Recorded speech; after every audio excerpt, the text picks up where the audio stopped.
Guys जय हनुमान। स्वागत आप सभी का आपके अपने चैनल। गाइस बहुत दिनों से मेरे पास बहुत सारे बच्चों की लगातार ये क्वेरीज आ रही है कि जेईई में जनवरी का रिजल्ट आने के बाद हमारी जो परसेंटाइल आई है, इस परसेंटाइल पर हमें एनआईटी, ट्रिपल आईटी के अलावा या जीएफटीआई के अलावा कुछ ऐसे प्राइवेट कॉलेज जिनके अभी एप्लीकेशन फॉर्म सभी के निकल चुके हैं, क्या हमें अप्लाई करने हैं या हमें अप्लाई करने के लिए किस परसेंटाइल पर किस कॉलेज के लिए अप्लाई करना चाहिए। बच्चे लगातार मुझे जेईई मेन का रिजल्ट आने के बाद पूछ भी रहे हैं। और एक जाहिर सी बात है, जिन बच्चों का परसेंटाइल बहुत अप टू द मार्क नहीं है या जिनका परसेंटाइल जिन ब्रांचेस के हिसाब से अप टू द मार्क नहीं है जो उन्हें एनआईटी ट्रिपल आईटी मिल सकती हैं, तो वो किस किस प्राइवेट कॉलेज के बारे में अभी प्लान कर सकते हैं जिनके फॉर्म्स अभी निकले हुए हैं, ये वाकई में जानना बहुत जरूरी है।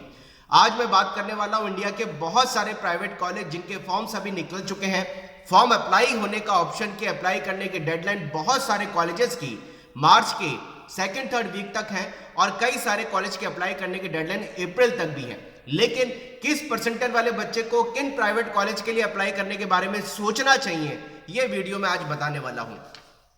मैं एक कोशिश और करने वाला हूं कि अभी जो आपकी जनवरी की परसेंटाइल आई है, हालांकि अभी सारे बच्चे अप्रैल का एग्जाम देंगे और अप्रैल का एग्जाम देने के बाद में बच्चे कंपेयर कर पाएंगे कि जनवरी में जो उनकी परसेंटाइल आई है, अप्रैल में वो कितनी परसेंटाइल को या कितने मार्क्स को जंप कर पाएंगे। ये कंपैरिजन करने के साथ अभी जनवरी में जो उनकी परसेंटाइल आई है उस पे उनको जेईई मेन की इसी परसेंटाइल के बेसिस पर अगर वो कोई एग्जाम का फॉर्म नहीं भी भरते हैं तो उनको कौन से कॉलेज मिल पाएंगे और अभी प्राइवेट कॉलेज के लिए उनको कहां अप्लाई करना चाहिए, मैं दोनों कंपैरिजन करके आपको समझाने की कोशिश यहां पे करने वाला हूं।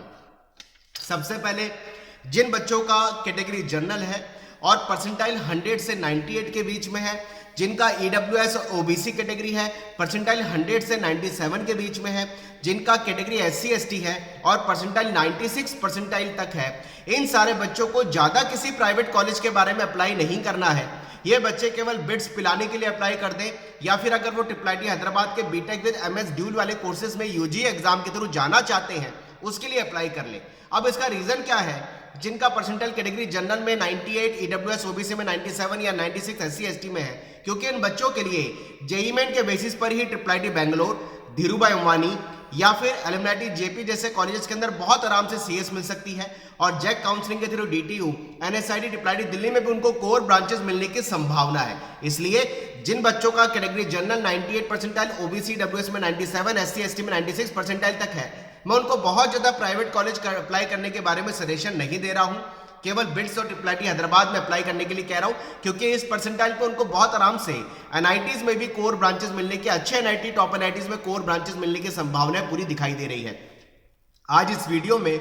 हजारों बच्चों के हजारों रुपए भी बचने वाले हैं, क्योंकि एक बार क्या होता है, बच्चा सोचता है यार मेरा ये परसेंटाइल आया, चलो मैं सारे कॉलेज के लिए अप्लाई कर दूं, पता नहीं मुझे कॉलेज के ब्रांचेस मिल पाएंगे या नहीं। तो इस वीडियो में मैं हजारों बच्चों के हजारों रुपए भी आज बचाने वाला हूं ताकि वो लिमिटेड कॉलेज के लिए अप्लाई करें, क्योंकि कंपैरिजन अगर आप सही कर पाएंगे कि आपको जेईई मेन के बेसिस पे कहीं कॉलेज मिल सकते हैं तो आप प्राइवेट कॉलेज की एग्जर्शन लें, अदरवाइज आप प्राइवेट कॉलेज में अननेसेसरी अप्लाई क्यों करें, ऐसा मेरा सोचना है। अब बात कर लें जिन बच्चों का परसेंटाइल जनरल कैटेगरी में 98 से 96, ओबीसी डब्ल्यूएस में 97 से 95, एससी एसटी में 96 से 93 परसेंटाइल तक है, उन बच्चों को भी केवल अगर वो अप्लाई करना चाहे प्राइवेट कॉलेज में तो वीआईटी, मणिपाल, कॉमेड के या फिर पीएसबी ठीक ठाक कॉलेज है, यहां पर वो अप्लाई कर सकते हैं। मैं ऐसा इसलिए कह रहा हूं क्योंकि 96 परसेंटाइल, 95 परसेंटाइल ओबीसी डब्ल्यूएस में, 96 जनरल में और 93 परसेंटाइल तक एससी एसटी में करीबन जो है कहीं ना कहीं एनआईटी में ठीक ब्रांचेस मिलने की संभावनाएं पूरी बन जाती हैं। लेकिन यहां एक बात जरूर ऐड करूंगा, बहुत बार देखता हूं कि एनआईटी के अंदर लोअर ब्रांच में लेने में बच्चा कई बार कंफर्टेबल कम होता है, उसका सोचना है कोई अच्छे प्राइवेट कॉलेज में जिनका लेवल वैल्यू ठीक है, अगर सीएस ब्रांच मिल जाए तो वो प्राइवेट कॉलेज के लिए अप्लाई करने में कंफर्टेबल ज्यादा होता है। इसलिए अगर 98 से 96 परसेंटाइल में एनआईटीज के अंदर सीएस मिलने की संभावना जनरल ओबीसी में, ईडब्ल्यूएस में 95 परसेंटाइल तक और एससी एसटी में 93 तक कम बन रही है तो वो प्राइवेट कॉलेज में वीआईटी, मणिपाल, कॉमेड के, पीएस बैंगलोर के लिए अप्लाई कर दे। इसका वाइस वर्सा एक एग्जांपल और दे देता हूं, क्योंकि जेईई मेन के बेसिस पर ही उनको इस पर्टिकुलर परसेंटाइल पर एलिमनाइटी में, निरमा में, थापर में, जेपी में आराम से सीएस तक ब्रांचेस मिलने की संभावनाएं बन जाती है। इसलिए इन 3-4 प्राइवेट कॉलेज के अलावा ज्यादा प्राइवेट कॉलेज के बारे में ना सोचे और DTU, NSIT, triple IT Delhi में या फिर डीटी और एसआईटी के जो सेकेंडरी एनएसयूटी का ईस्ट कैंपस वेस्ट कैंपस है, यहाँ पर उनको कोर ब्रांचेस मिलने की संभावना है। भले वो डीटी और एसआईटी में थोड़ी मैकेनिकल सिविल केमिकल तक हो मिलने की संभावना बनती है, इसलिए ज्यादा प्राइवेट कॉलेज तक भी 96 परसेंटाइल 95 ईडब्ल्यूएस ओबीसी में और 93 एससी एसटी वाले बच्चों को चिंता नहीं है। वो 2-3 प्राइवेट कॉलेज जो मैंने बताया वीआईटी कॉमेट के मणिपाल या मैक्सिममली पीएस बैंगलोर के लिए अप्लाई करते हैं, क्योंकि जेईई मेन के बेसिस पर भी उनके लिए सारे कॉलेज जो बोले अभी मैंने अप्लाई करने के हिसाब से लास्ट में ऑप्शन खुलेंगे। लास्ट में बात कर ले जिन बच्चों का परसेंटाइल 96 से बिलो है, कैटेगरी जनरल है, ओबीसी डब्ल्यूएस में जिनका परसेंटाइल 95 से बिलो है, कैटेगरी में 93 परसेंटाइल में एससी एसटी है, 92 परसेंटाइल में एससी एसटी से नीचे है जिनका, तो वो अप्लाई एक्स्ट्रा कॉलेजेस में अगर करना चाहे तो जो ऊपर मैंने अभी नाम लिए वीआईटी मणिपाल कॉमेट के पीएस के अलावा वो साथ साथ अप्लाई कर सकते हैं Kalinga, SRM, Amrita, Narsee Monjee Mumbai, LPU, UPS, Bennett, Shiv Nadar, Banasthali girls के लिए, आईएसआई, सीएमआई जिन बच्चों को आगे मैथमेटिक्स या मैथमेटिक्स के हिसाब से बी स्टैट बी मैथ्स में जाना है, बीवीपी, एमआईटी जैसे कॉलेजेस के लिए अप्लाई कर सकते हैं। बल्कि ये 96 परसेंटाइल की रेंज में 95 परसेंटाइल से जिन बच्चों का नीचे है या 94 परसेंटाइल से जिन बच्चों का नीचे है, कैटेगरी जनरल है, वो इन प्राइवेट कॉलेज के बारे में सोचे। ओबीसी डब्ल्यूएस में जिनका 92 या 93 परसेंटाइल से नीचे है, कैटेगरी में जिनका 90 परसेंटाइल या 91 परसेंटाइल में एससी एसटी से नीचे है, वो जरूर कुछ प्राइवेट कॉलेज जो मैंने नाम लिए इनके बारे में सोच सकते हैं। अब इसका लॉजिक ये है कि अगर वो इतने सारे प्राइवेट कॉलेज को नहीं भी भर रहे हैं, कुछ चुनिंदा कॉलेज इनमें से प्राइवेट को भर रहे हैं, तो भी उनको 95 परसेंटाइल तक जेपी जो जेईई मेन के बेसिस पर एडमिशन देता है, एलएमआईटी, थापर, निर्मा जैसे कॉलेजेस में ब्रांचेस मिल सकती है। वो थोड़ी ब्रांचेस उनके मैकेनिकल सिविल तक जाएगी, इसलिए अगर वो सीएस लेने के लिए ज्यादा कीन इंटरेस्टेड है तो वो ज्यादा प्राइवेट कॉलेज के बारे में अप्लाई करने का पॉजिटिव सोच सकते हैं। इसके अलावा 95 परसेंटाइल जैसे मैंने आपके लिए जनरल के लिए यहाँ पर कोड किया, ईडब्ल्यूएस ओबीसी में 94 93 तक कोड किया, तो भी उनको डीटीयू एनएसआईटी रिप्लाई दिल्ली और डीटीयू एनएसआईटी के जो ईस्ट कैंपस वेस्ट कैंपस है, यहाँ पर लोअर ब्रांचेस मिल जाती है। और कई बार आईपीयू यूनिवर्सिटी जो है जो जेईई मेन के बेसिस पे एडमिशन देती है, जिसमें 18 कॉलेजेस हैं, यहाँ पर आईपीयू यूनिवर्सिटी में 90 परसेंटाइल तक भी बच्चों को कॉलेज मिलने की संभावना कई बार बन जाती है। तो अगर इसको समराइज करूं, जिन बच्चों का कैटेगरी जनरल है 98 तक परसेंटाइल है, ओबीसी डब्ल्यूएस में 97 तक परसेंटाइल है, वो ज्यादा प्राइवेट कॉलेज के बारे में ना सोचे। अगर उनको भरना ही है तो बिट्स ट्रिपल हैदराबाद भर सकते हैं, क्योंकि उनको ट्रिपल बैंगलोर, डीटीयू और एनएसआईटी धीरूभाई अंबानी जैसे कॉलेज में आराम से कोर ब्रांच मिलने की संभावना है। एससी एसटी में जिनका 96 परसेंटाइल तक उनको ज्यादा चिंता नहीं करनी है। अब बात कर ले जिनका परसेंटाइल 98 से 96 है, वो ज्यादा परेशान ना हो, जिनकी कैटेगरी जनरल है, ओबीसी में 95 परसेंटाइल तक भी है, वो 3-4 प्राइवेट कॉलेज जिनका लेवल अच्छा है, जो एनआईटी से कंपेयर करने पर अगर उनको एनआईटी में सीएस नहीं मिल रही और वो प्राइवेट कॉलेज के बारे में सोचते हैं, तो भी वो वीआईटी मणिपाल जैसे कॉलेज के बारे में, कॉमेट के पीएस के बारे में सोच सकते हैं। जिनका परसेंटाइल, क्योंकि उनको जेईई मेन के बेसिस पर आराम से कहीं ना कहीं एनआईटी में भी ब्रांच लोअर मिलेगी, लेकिन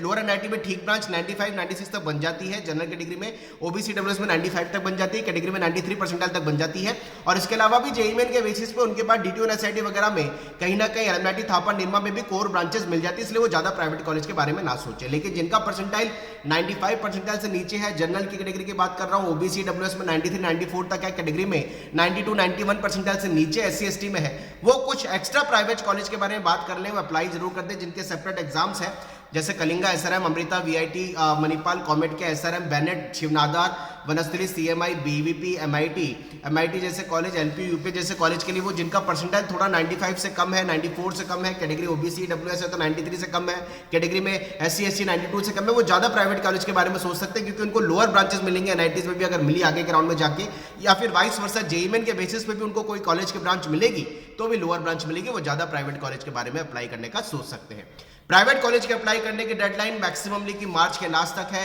केवल मणिपाल की अभी 15 मार्च तक है, वो आगे बढ़ सकती है। बाकी सारे प्राइवेट कॉलेज के अप्लाई करने की डेडलाइन अप्रैल तक है, उसके लिए डेडिकेटेड वीडियो जल्द लेके आऊंगा। तो गाइज उम्मीद करता हूं ये परसेंटाइल की जो रेंज मैंने आपको बताई है, इस परसेंटाइल रेंज के हिसाब से आप जिस भी परसेंटाइल में अभी आ रहे हैं, जिस रेंज में आ रहे हैं, उसमें प्राइवेट कॉलेज के बारे में आप प्लान करने का, जिन जिन कॉलेज का मैंने नाम लिया अभी अप्लाई करने के बारे में सोच सकते हैं। हालांकि जिनका परसेंटाइल बहुत लोअर आता है उनको भी स्टेट के इंजीनियरिंग कॉलेज जेईई मेन के बेसिस पे मिलते हैं, फिर भी वो प्राइवेट कॉलेज जो चुनिंदा अच्छे कॉलेज जिनमें ब्रांच के हिसाब से अगर फाइटिंग करना चाहे, अप्लाई करना चाहे तो अप्लाई कर सकते हैं। कमेंट बॉक्स में जरूर लिखिए आपकी जनवरी जेईई मेन में कितनी परसेंटाइल आ रही है। अगर आपको ये एक्सपेक्टेशन है कि आपके अप्रैल में बहुत अच्छी परसेंटाइल बढ़ सकती है, जो डिफरेंस अभी आपका आया जनवरी में परसेंटाइल आया है, अप्रैल में आप बहुत ज्यादा फर्क ला सकते हैं, तो आप प्राइवेट कॉलेज का फिल्ट्रेशन और अपने लेवल पे कर सकते हैं। Wish you all the best. Channel पर नए हैं,